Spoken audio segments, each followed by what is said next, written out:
le championnat du monde des rallyes en 1973. Et c'est à ce modèle que la nouvelle version doit son nom, mais également son apparence.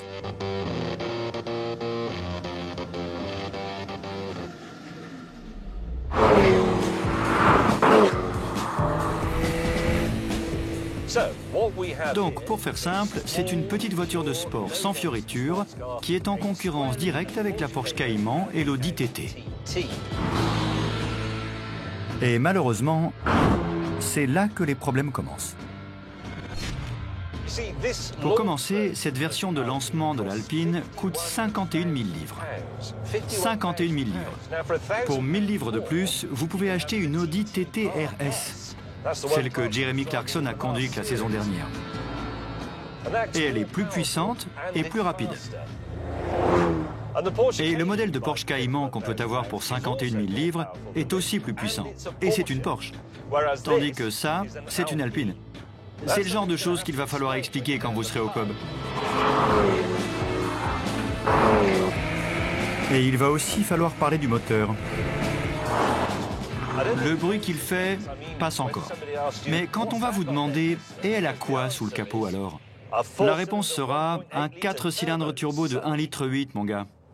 Pour plus de 50 000 livres, c'est tout ce qu'on a?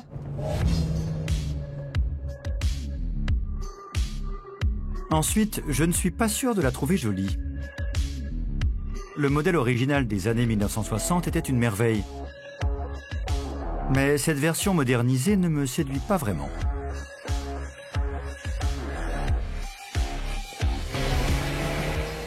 Le problème, c'est que les voitures modernes doivent respecter de nombreuses règles, comme la hauteur des phares par rapport au sol, ou un capot capable d'amortir un choc avec un piéton.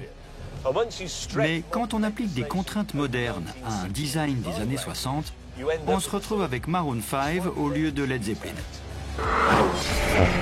Alors, est-ce qu'il y a quand même des points positifs? Heureusement, oui. Tout d'abord, même si Alpine appartient à Renault, la 110 n'est pas juste une Mégane sportive qui porte un déguisement. C'est une voiture de sport à propulsion et moteur central arrière totalement nouvelle. De A à Z.